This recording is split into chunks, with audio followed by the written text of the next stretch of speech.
You have to make sure that it can accommodate what you need it to accommodate, regardless of the manufacturer. That way, the design team can stay on target during the process of building and construction and not be plagued with, trying to get specialty details in from a particular vendor. And then at the end, because this happens, a new chief of surgery comes along and decides they didn't like the vendor that they had previously. And on the new building, we're going to have this vendor. So I think it's easy to stick to the universal infrastructure design, which I think has been very successful.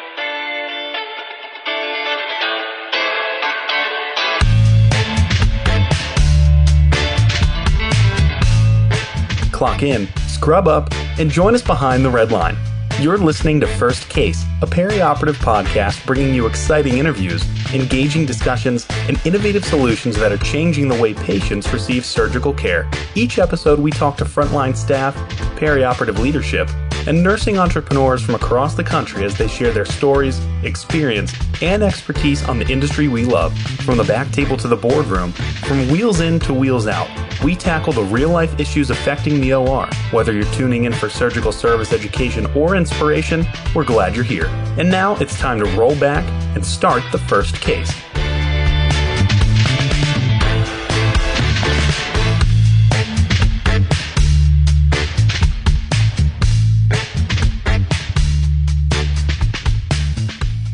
On this episode of First Case, we are speaking with Brian Moores, Senior Principal, Healthcare Information Technology at Shen, Milsom, and Wilkie. And as we talk about the equipment, the capital equipment powering the operating room, there are some serious considerations before you do a new build so that future renovations and the ability to stay up and current with technological advancements. We're going to hear about it all today. We want a flexible build so that we can be ready for the future, and the future is on the way.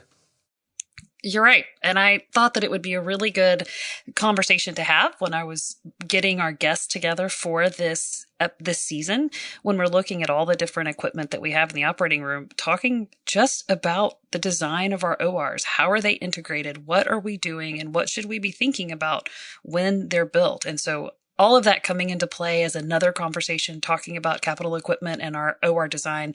It's going to be a really good conversation, and Brian's really going to give us a lot of things to think about. All right, Brian Moores up next.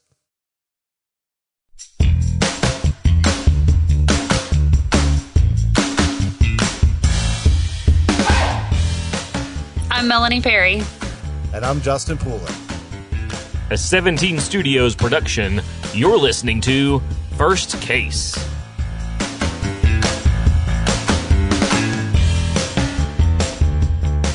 Today we are speaking with Brian Moores, Senior Principal, Healthcare Information Technology at Shen, Milsom, and Wilkie.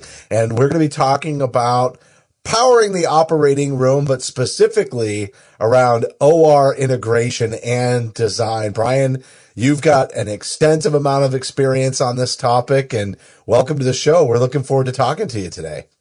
I'm very glad to be here. Thank you. So why don't we talk about that extensive background, Brian? As we're kind of having this whole season on capital equipment in the operating room, would love to just hear from your wide experience. I know that integration is not going to be cheap, right? This is kind of like driving ORs forward. So what's kind of your experiences? I think that, over in the last 10 years, particularly the last 5 years, there's been quite an evolution in the process. And what we used to look at was routing images in the room where they would be most advantageous, whether it was, vitals from the physiological monitoring from the anesthesia into the surgical field, or PACS, but the whole process and the idea was, let's get the right images to the right place during the case. And I think that there was a period there where we went too far, where, surgeons are busy, scrub nurses are busy, and not everyone can be a videographer. And so it became a problem where I think it got more advanced than we needed to be for the image routing. But what came from that was the idea of, wait a minute, maybe it's not images we want to route. Maybe it's analytics we want to start looking at. Maybe we want to start looking at operational workflow. Maybe we want to start looking at optimizing the cases in general. Can we shorten the time? So it became more of a thought of, maybe if we record and start paying attention to our processes, we can optimize them and improve patient care. So there has been an evolution now to more of a an overall holistic approach of the operating room, not just routing images like a boardroom or like a meeting space, which is very interesting because we have the AI and ML capabilities to do that now. We also have staff that are much more tuned in, I think, in trying to get the cases, as many cases as they possibly can in a day. Remember, we've got some major losses from what happened at during COVID because of elective surgery and the lack of elective surgery or early stage cancer surgery. So what we really see today now is that how can we improve these cases? So I think it's an interesting time. It's changed. It really has in the last few years. Also, the paradigm shifted from how it was done. It used to be done in a traditional video point-to-point type approach, not dissimilar from broadcast or from AV. And now it's become an AV over IP approach with a 10 gigabit network and the idea that it's a self-contained imaging and video network, which has its pluses and has its minuses. There are some issues with it. I have, over the years, worked with all the integration vendors. I myself worked at Olympus Medical Systems Group for both GI and surgical at one time. And one of the things that I determined in my role as a design consultant with Shen has been it's best for me to design the infrastructure. And then all the players can use a universal infrastructure. That way the architect can stay on target during the design process. And then when we get ready to integrate, if it's done properly with a universal infrastructure, very, very minor changes are all that are required for a very well operating system. So, Brian, let me ask you this. Is this integration and the shift of this, could we give it sort of an analogy, like almost moving from I think what you said was like a whiteboard kind of functionality to something that's more of a control room, or a flight tower type of integration where you're interoperably pulling in all these different data points so that it's working in concert? Is that, or would you describe it differently? That is fair to say. I think it's become more than, well, here's the primary image we need for the laparoscope and here's the vitals. Now we're looking at how many times the circulator has come into the room. We're starting to look at things like, why did we have to go to the clean core to get supplies when the case cart should have been set up? So there's a lot of this. We're really looking at the overall case now with the technology. It's operational insights that are operational insights it. And also skills, like looking at how you're doing your job, right? It's not only, I don't mean this to sound like a hall monitor, like we're trying to, monitor your performance, but at the same time, what we're trying to figure out is there a way we can improve this because of the case process itself? So I think that that's an important aspect of it. But a lot of the integrators have realized that the simplicity of the systems are imperative because they do want to start doing other things.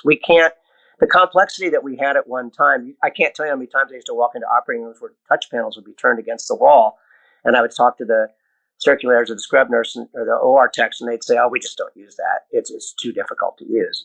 So we have finally moved past that, and I think that now almost all the integration companies have really developed their products to be much easier to operate in general and to understand.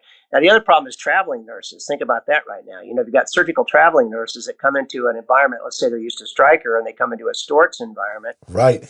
Actually, we've talked about this recently. That's a big time challenge is, you're getting used to or trained on equipment in one area. This is actually something that came up on the Beyond Clean podcast, Melanie. We have a whole season on surgeons that was released a few months ago. And that was like a big topic of conversations. The residents are trained a certain way, but then when they move from one place to another, they may have all new equipment that they're dealing with. Or Melanie, was that our conversation? Nope. I think we've had that conversation before as well, but I think the one you're referencing is the recent one or more recent one that Beyond Clean has had with surgeons because of the impact it has on their ability to do cases. And train. I mean, just how do you have that cultural knowledge? And then when you educate, how do you make sure everybody's on the same page? We really need automation. Yeah, I've been thinking about an idea for that, which would make a lot of sense for at least surgical nurses. Is that, and I've seen QR codes put on the sidewall to try to give them some insight and some quick tips, but it's really not effective. And who wants to see, end up counting sponges because you operate the system? So the interesting thing about it, I think, is if you had software where you'd have the surgical vendors and the imaging vendors give accreditation, You'd have to, take the test and learn how to use all the various, from the manufacturers. Now I've got something that the hospital can look at and say, listen, we need 3 surgical nurses. We got a pretty large platform, 1 for trauma, the rest are for, general surgery. And our systems are, whatever the manufacturer is. And they can look at that accreditation sheet and say, oh, I can see that these candidates would be fine. They have been trained in that. I think it'd be really interesting for the hospital as well as for the travelers. So it's something I've been toying around with, trying to get some traction with some of the other developers I speak to from time to time, because I think it would be a good, and also in their complex spaces where you've got interdisciplinary between interventional and surgical teams, like in hybrid rooms, it's even more problematic, right? Oh, I've worked with Philips, single planes, but I've never worked with a Siemens biplane, So, there's a lot of that could be really improved.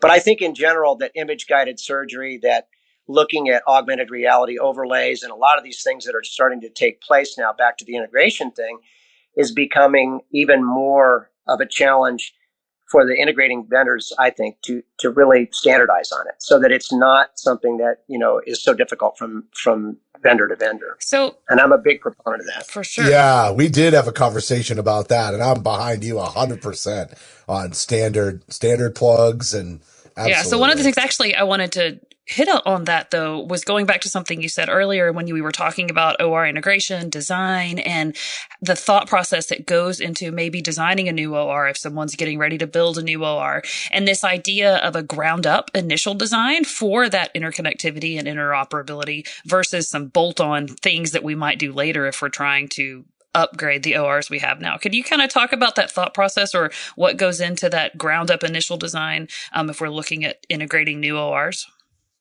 Yeah, I do. In fact, I do several platforms a year, many platforms a year, varying in size. They can be very large. I've done some with 47 operating rooms recently, as well as a lot in the 20s and so forth. So I'm familiar with a lot of different platforms, and there's a lot of and construction schedules and so forth. One of the things that's really important is that, back to the universal infrastructure, you have to make sure that it can accommodate what you need it to accommodate, regardless of the manufacturer. That way, the design team can stay on target during the process of building and construction and not be plagued with, trying to get specialty details in from a particular vendor.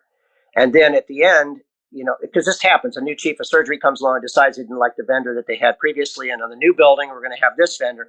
So I think it's easy to stick to the universal infrastructure design, which is, I think, has been very successful.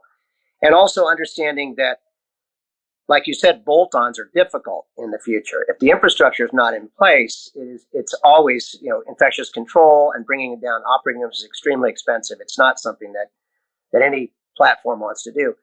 So a lot of forethought. What are we going to do here to make sure do we put plates low on the floor because we know there'll be robotic rooms maybe in the future, or occasionally bring in a robot? Yes. Those are the kinds of things that need to go into the intelligent thinking. Sometimes the minutia of operational workflow between clinicians and the design team becomes complicated, and they don't understand each other.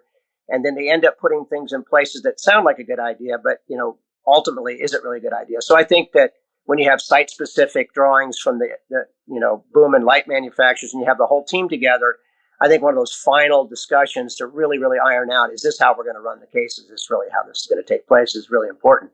I myself am working on concepts of a completely wireless operating room, which is really interesting, except the primary scope view, whether it's a microscope, a laparoscope, or a headlight camera, would be directly connected to the monitor. And it's not necessarily an FDA. I don't know that it's an FDA compliance regulation as much as it's just an intelligent way to approach it, right? But the rest of the routable images in the room, why can't they be wireless? Why can't we create rooms that can be built in a matter of hours rather than days? And why do we have to bring down entire operating rooms to renovate them when we could do it, for weeks at a time, and we could do it literally in an afternoon? So I think that's the direction we need to start looking at. And those technologies are there now. It's just been a long time really getting the type of buy-in from hospital leadership and IT to understand the security and compliance pieces to that as well. But I think we're there now, and I think that's the direction that I'm pursuing. I also think that one of the things that's really important is that as we record video and as we start, running analytic programs with it, whether it's for patient safety or surgical safety operations, or whether it's for operational workflow, I think it will help us in the future design operating rooms and technology a little better because we'll have a better understanding of how it's being used by looking at the analytics that we're generating. So I think it's a kind of a two-way street. And I think that will really improve the operating rooms in the next few years. I want to go back to something else you said too, because you piqued my interest just a little bit. You mentioned when you were talking about like thinking in the future, if a robot was going to be in the OR, you might want to put plugs or plates like lower on the wall or something like that. Are there other types of specific considerations like that you want to be forward thinking about so that when you're designing your OR, that OR can be adaptable? What would that be? I think rolling in portable imaging, whether it's ultrasounds or C-arms or, O-arms or whatever it might be, is always problematic if there is strain on the cabling itself and the way it's connected to either a boom plate or however you do it. And it's never well thought out. And either you build strain relief into it or you figure out positioning that makes sense. And that's why, again, I say going back to the design team and the clinical team, when you're really looking at these cases and placement, you need to look at that because I think many times you'll see really high boom input plates and cables running very, several feet to the floor and across. It's never, and I don't even mean a trip hazard. I mean the pressure that gets put on it because it's bent around and the boom gets moved and everything else. So I think really consciously looking at those situations is important because in the long run, it's difficult to go back later once it's built and try to figure out how to, rectify the problem. So that's one of the things I look at is really hybrid rooms are the most problematic of all, right? Everyone says, oh, don't worry about it. We've got control at the table here. We've got control in the control room. It's all going to be fine. And then the clashes between things colliding and being blocked from view and not being accessible. Those are the real problematic spaces. Interventional radiology in general, IR rooms, neuro IR rooms are problematic. So it takes, I think, a lot of effort to really work with medical equipment planning, with the clinical team to really, really have a good understanding of what you're trying to do. I would say the other thing that's changed in the way we do things is that since we don't do point-to-point video, with the exception of one vendor still does, two, I guess you could say, but generally speaking, we have a huge 10 gigabit network switch. We have all this equipment, encoders and decoders that need to be placed somewhere in the room. And we end up having to build a little nook and cranny place to put a patch panel and some connectivity in the scrub core. And then we need to put a consolidated room for the integration equipment to go into because you can't have these noisy switches and generating heat outside of the OR or in the OR at this point, right? Although some will claim, yeah, we still have a small form factor. We can stick it under the nurse's station. But ultimately, what the design, a lot of architectural firms are working with, and I've been involved in many of these, has been we'll get a center. I think the first time we did it was actually an ambulatory surgical center, but it made sense. We didn't have room, so we built a centralized integration room, and then we ran the fiber down the corridors, of course, to this consolidation point outside the scrub core, and then all the internal cabling is almost a separate piece. But it makes it very easy because now you're integrating the cables in the room to a consolidation point. The consolidation point now is what connects your integration room.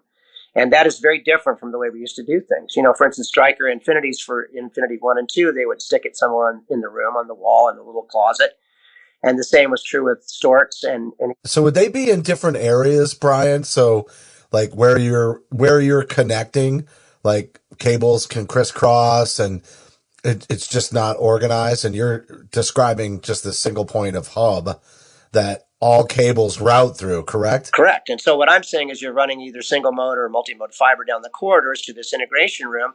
You're connecting it up to a connection point right outside the OR, which connects to all those internal cables, which you've got going to the boom pendants and going to the wall displays and so forth. So it makes a very tidy situation, easy to manage. And here's the beauty of it. The bulk of the equipment for people to support and manage is actually in a separate room. You're not just disrupting cases. So there's a lot of positive approaches to that.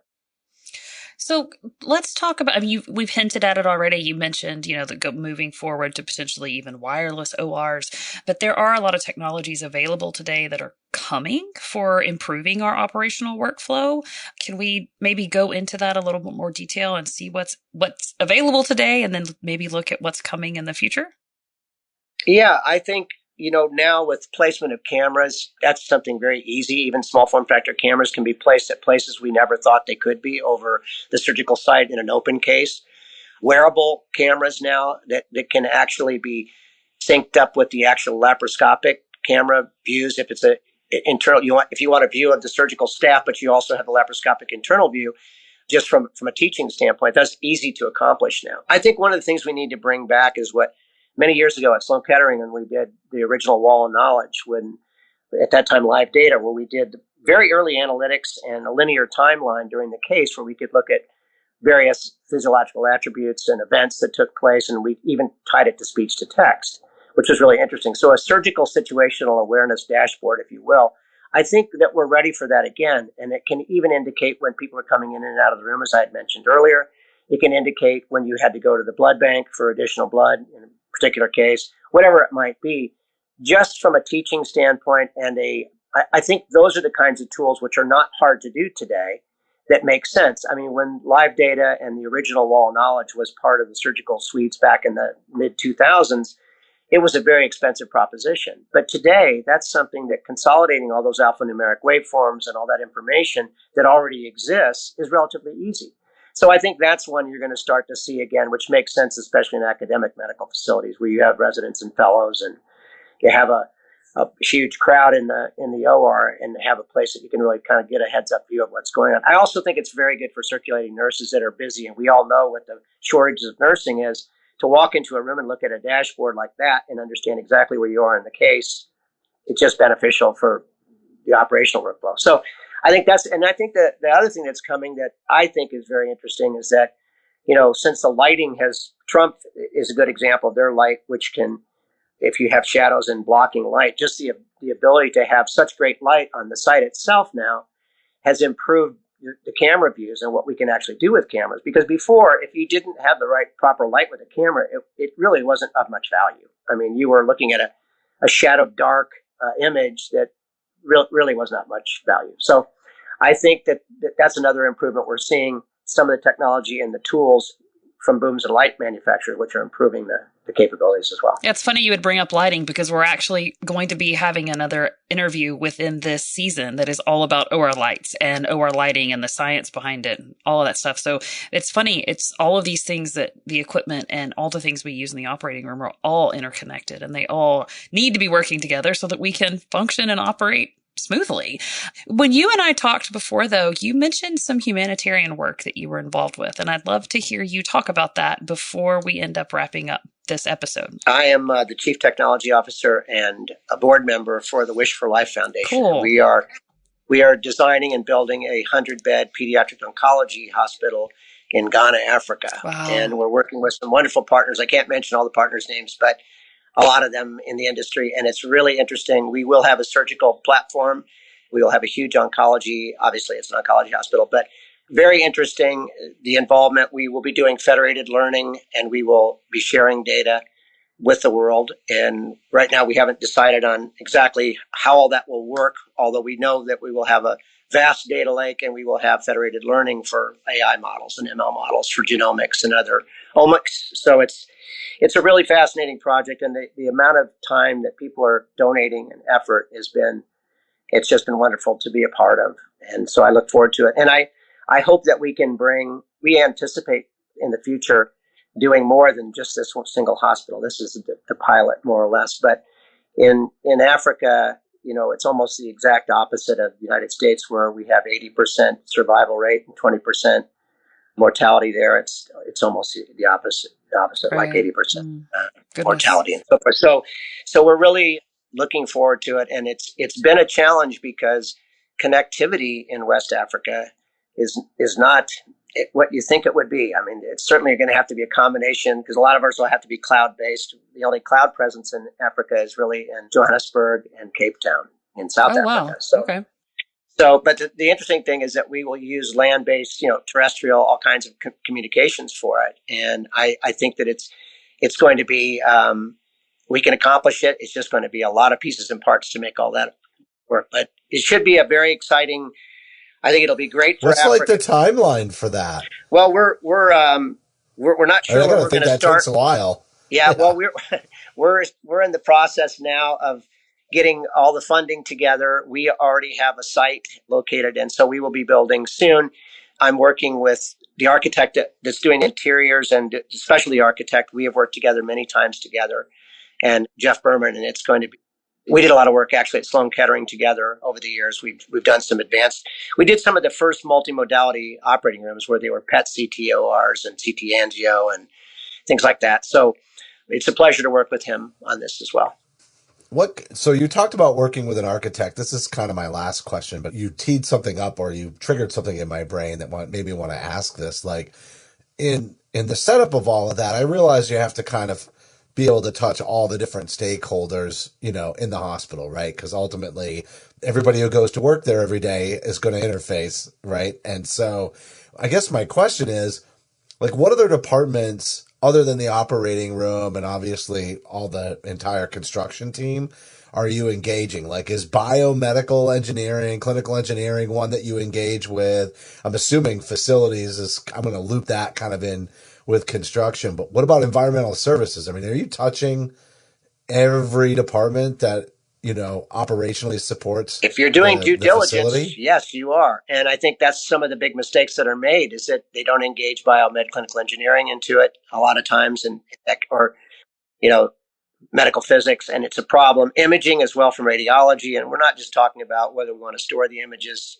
as MPEG cores or DICOM images in our PACS or in our EMR. It's more just the overall team to understand, especially if it's an established institution. I get involved in new construction with operators who have never built hospitals before, and that's a real challenge because you don't have any foundation to work with.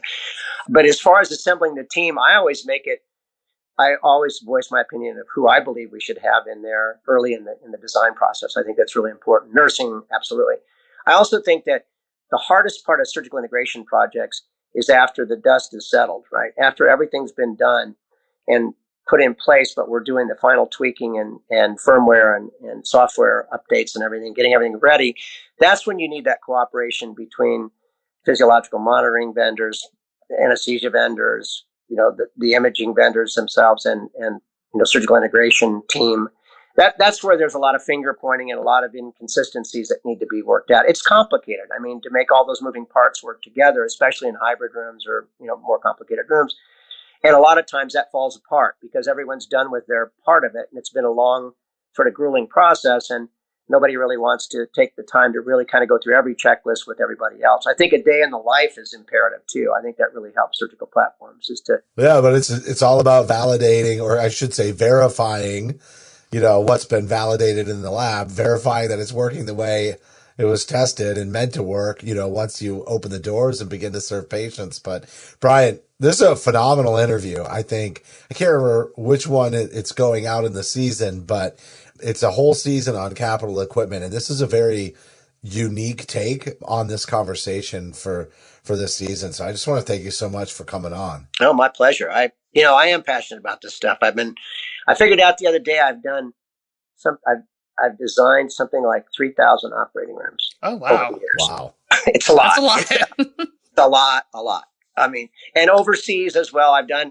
I was really thrown off once I designed some in Dubai in Dubai that had 200 square foot induction rooms for anesthesia, which is just unheard of in America. Yeah. I was just like, you got to be kidding me, and it was really fascinating because I didn't understand the logic behind it, but yet the platform was beautiful. But it was really kind of a departure for what I was used to doing. I was almost like timid to say, do we really get this? Is this really part of it? So, but it also served as a sort of PACU, like a mini PACU, if you will, for sort of prep recovery setup. So.